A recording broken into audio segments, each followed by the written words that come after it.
Dari awal sampai terakhir kata kuncinya adalah kita.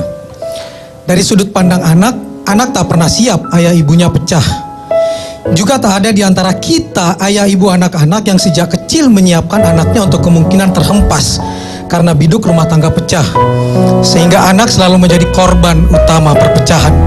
Mereka, anak-anak kita tak pernah mau mimpinya orang tuanya harus tetap utuh. Bapaknya sebagaimanapun nakalnya, dia harus tetap bersamanya. Seperti satu surat elektronik dari seorang anak perempuan tentang bapaknya. Kupastikan aku memang jarang bertemu ayah dibanding ibu lantaran ayah bekerja di luar rumah dan pulang ketika kami telah bersama-sama letih untuk berbicara satu sama lainnya. Tapi aku percaya mungkin ibu yang lebih kerap menelpon untuk menanyakan keadaanku setiap hari. Tapi aku tahu sebenarnya ayahlah yang mengingatkan ibu untuk menelponku. Semasa kecil ibuku lah yang lebih sering menggendongku.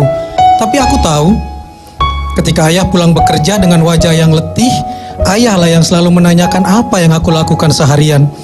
Walau beliau tak bertanya langsung kepada aku karena saking letihnya mencari nafkah dan melihatku terlelap dalam tidur nyenyakku. Ku tahu ia kecup keningku dalam tidurku. Saat aku demam, ayah membentak, sudah diberitahu jangan minum es.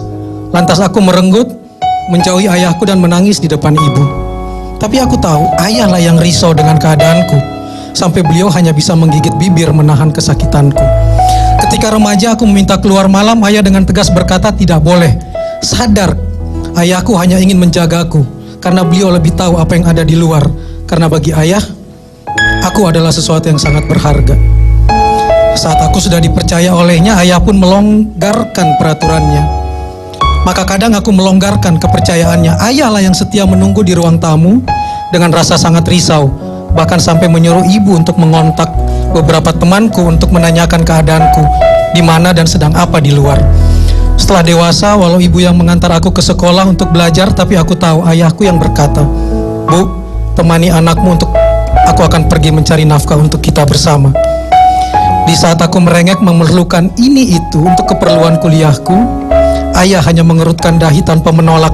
Beliau memenuhinya dan cuma berpikir, kemana aku harus mencari uang tambahan? Padahal gajiku pas-pasan dan tak ada tempat lagi untuk meminjam. Saat aku berjaya, ayah adalah orang pertama yang berdiri dan bertepuk tangan untukku. Ayahlah yang mengabari sanak saudara anakku sekarang sudah sukses. Dalam sujudnya, ayah juga tidak kalah dengan doa ibu. Cuma bedanya, ayah simpan doa itu di dalam hatinya.